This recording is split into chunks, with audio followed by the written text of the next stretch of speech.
Hello, everyone. Good morning. You can see we're back to familiar background. It's inside in my daughter's playroom today. It's a bit of a grayish outside, so we're staying inside today. But if I look out the window, I can still see we have this beautiful tree in front of our house, and it's just pink flowers blooming, this green leaves, and it's just so nice. Good that we're in spring, and some places are probably already in summer, but we enjoy the warm weather. Okay, today we're going to continue Dao De Jing chapter 4. We started studying it together last week. So last week we pretty much covered the first sentence. If you remember, the first sentence is the way or the Tao is unimpeded harmony. Its potential may never be fully exploited. 道冲而用之，或不盈。Pardon me for just a second. I'm gonna cover up our birds because sometimes they get pretty loud. I'll be right back.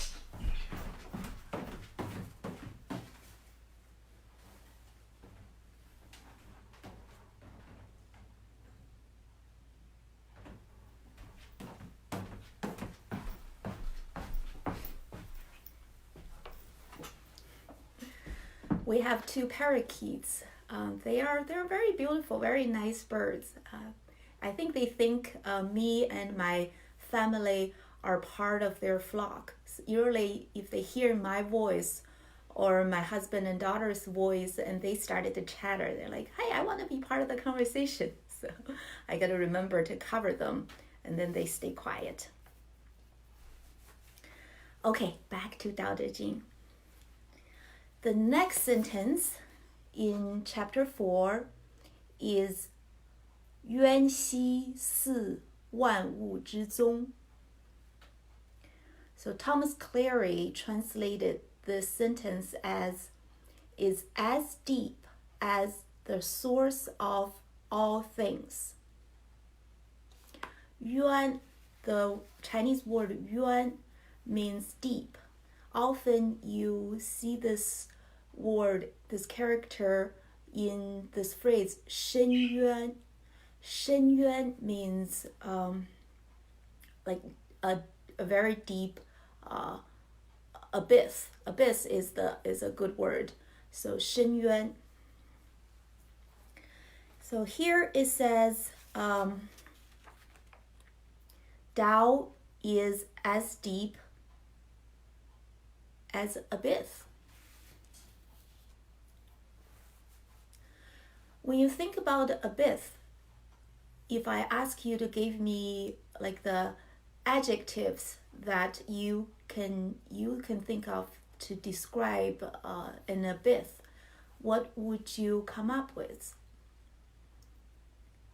When I thought about it, the words that came to me are deep, dark, uncertain, maybe mysterious. Maybe you have other words that you come up with. And this also, hi Heather. Thank you for joining me. We were just talking about today, we're studying the second sentence of Dao De Jing chapter 4. 渊兮似万物之宗.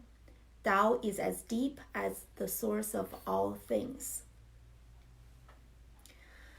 So when I thought about the words that I came up with to describe an abyss, it reminds me of, if you remember in Dao De Jing chapter 1, Dao De Jing chapter 1 is, you can say, the most important chapter in the whole 81 chapters of Dao De Jing, because it talked about what Dao, basically talk about Dao.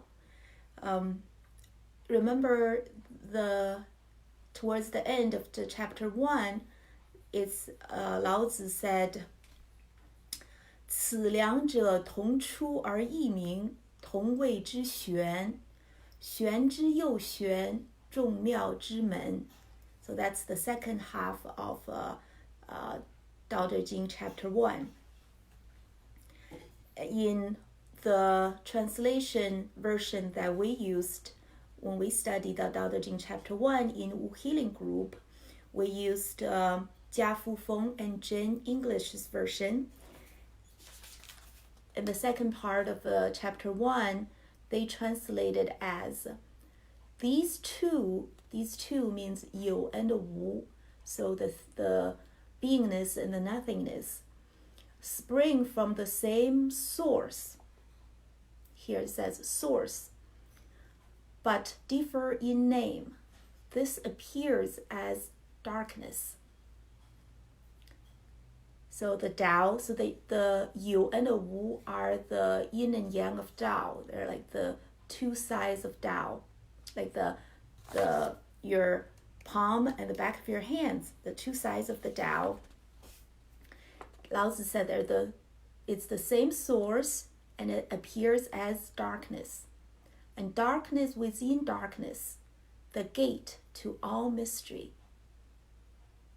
Doesn't that connect you with what Lao Tzu says here?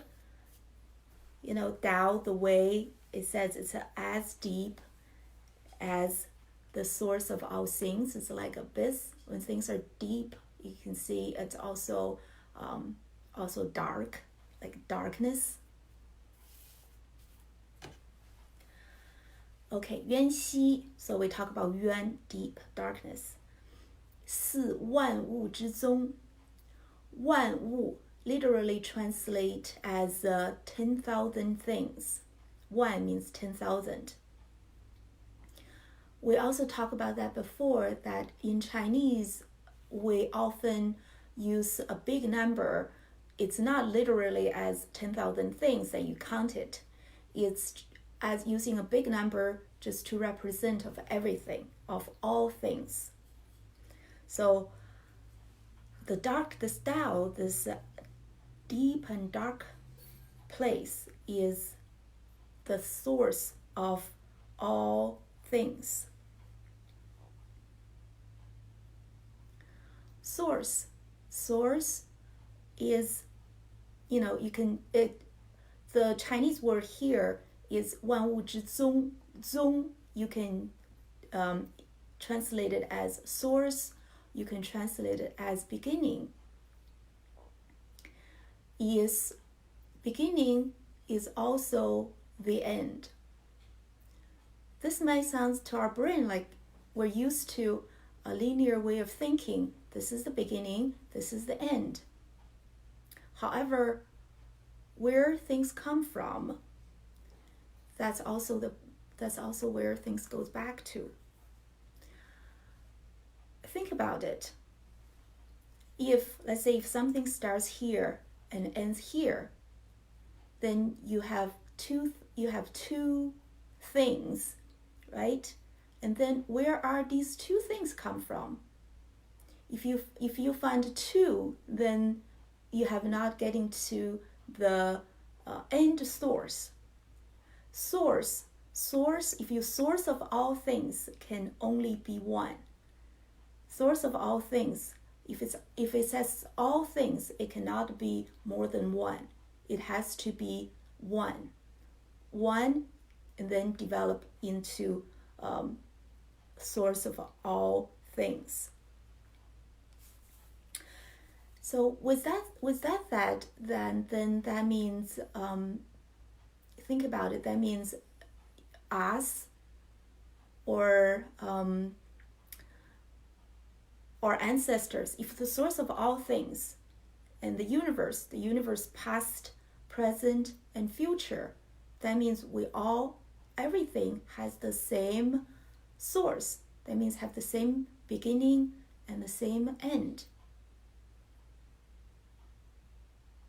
What does that mean? What does that mean for time? What does that mean for space? Right?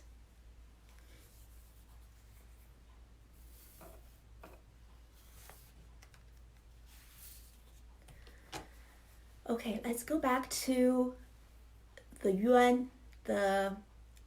Here, Lao Tzu said the Tao as deep and darkness is a source of all things. So that means it's source of us, you and me and everything else and everybody.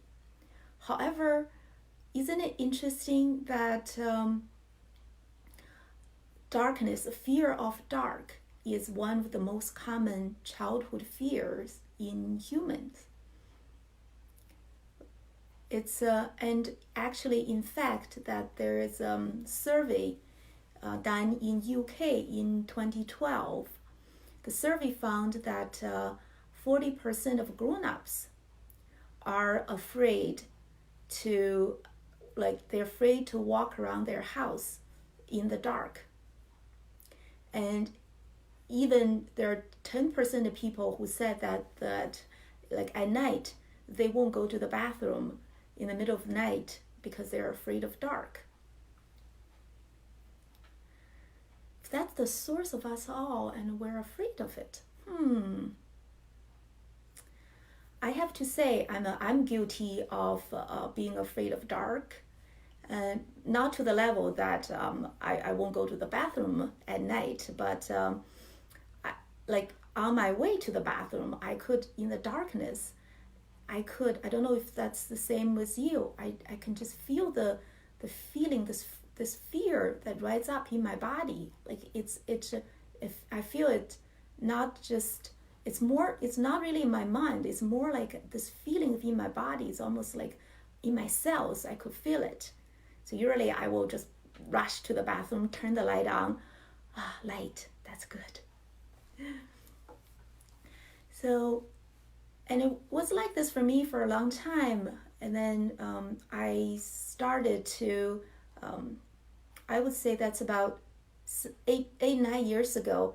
So I started on the path of,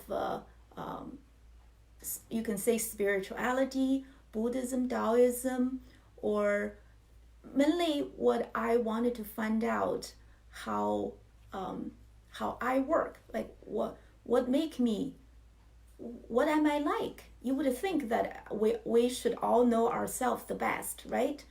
Actually, there are a lot of how we operate. We actually know very little. We're used to, there seemed to be this default program. For me, it was like this. It was default program, thoughts come to my mind, and then I react to it. And I believe that that's my thoughts. Then, I'm unhappy because this thought that comes up saying this thing is bad. There was several big changes happened in my life back about 8-9 years ago. And that basically shook, I felt like it was the foundation of my life. So what, for the past, say 30 years, that was the foundation. I was building, feeling like I have this normal life on these foundations. However, that year, it was all shattered. So, and just left me with this void. So I don't know how to keep going because I know the old way just doesn't work anymore. I just can't just keep drilling my head into this dead corner and keep going because I'm pretty stubborn. I'm usually, I don't know if you're like this, I usually will get to until I just try all my might and I just couldn't move forward anymore. I get to this absolutely dead end. And that's when I realize, okay, maybe this path, this road, it's not right. Isn't that clear? Like you can't go anywhere. That's when I started to feel like I need to understand myself. I really need to, I have this yearning for, I want to find out how life works, how myself work, how this universe work. So I started the pursuit. I ended up, that's the year I met a good friend of mine who later on introduced me to my guru. This friend is also my teacher. And then also I got interested in reading psychology books, and was all of the things together ended up to be tremendously helpful for me. So back to what I was talking about. So after a few years of starting to try to understand myself, being able to sit with my feelings, be the space that my feelings, my thoughts can come up, but not stick to it, not believe it. And so I was able to see how it flows and able to understand it more. That was a very good habit for me to develop. So one night, I was in the dark. It was this panic attack came on to me. I just decide, you know what? I'm just gonna stand here, be still, just let it happen, rather than avoid it. Try run to the bathroom so I can turn the light on and then be all done with it. So I was just being quiet there for a while and just really feeling it, fully feel it, not just trying like, oh, not good, run away, like escape mode.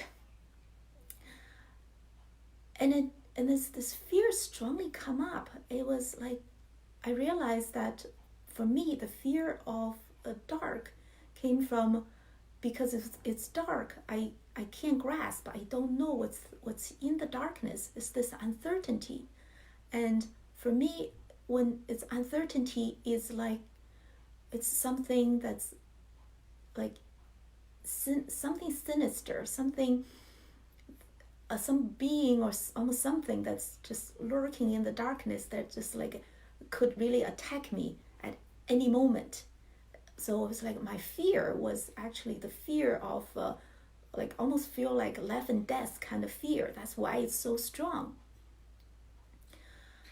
After I realized that, oh, it says, okay, so it's just, I connect uncertainty and connect unknown with something bad, something scary. However, we all know unknown, it could go this way, but being something unknown could also turn into something great, something you didn't expect, you don't know, but maybe something wonderful that will come up.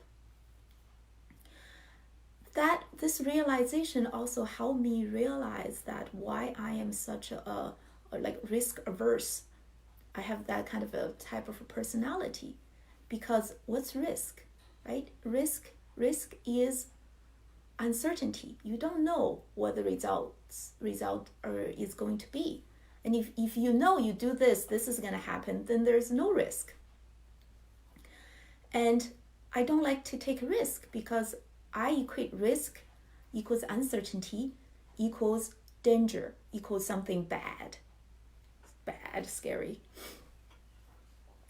So after I realized that, and I found that it has helped me when I'm aware, I'm more willing to take risk. Because usually if you want to take risk, it's something that you're hoping for a good result. However, a lot of people, even though they maybe in their head they know that this is what they want, but it's not sure. But if you're like me, there was this thing that's kind of behind your mind, this feeling comes up saying like, no, don't go. And then your energy is having this kind of a very conflicting energy in your body that actually is often stops you from moving forward, from moving towards what you're really hoping for. When I was able to realize this kind of a fear, where it comes from, and that it's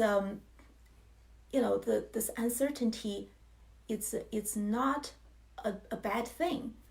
That helped me to be more brave, let's say brave in pursuing the things that I feel like I really wanted to do. So yeah, so this is a little bit of a sharing with when I was reading this, my understanding of it.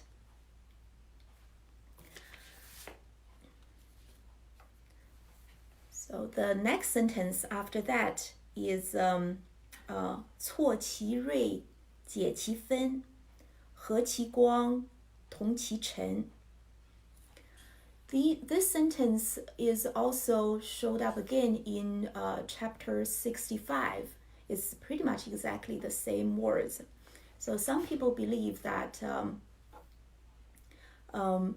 these are probably in old times as people copying Dao De Jing, maybe some mistake was made, so they were putting that part come into here. So it's part of the Dao De Jing 60. Actually, make more sense to be put in 65.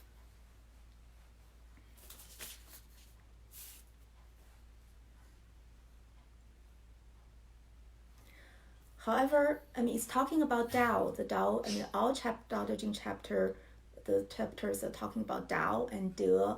De, how we best use, understand Dao and use Dao. So it works here, it works later too. I mean, sure, like we said, 渊兮似万物之宗, it seems almost like another way to say 玄之又玄，众妙之门 from chapter 1. And I'm sure in later chapters of Dao De Jing, we'll hear a lot of phrases that we feel like maybe familiar with, we have read before. So 错其锐，解其分，和其光，同其尘. Thomas Clary translated as, it blunts the edges, resolves the complications, harmonizes the light, and assimilates to the world.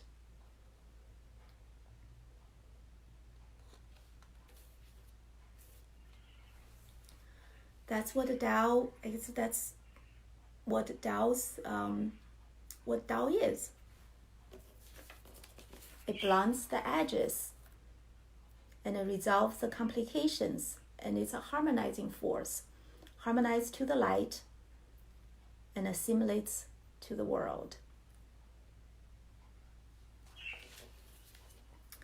So we'll end it here and today because of timing.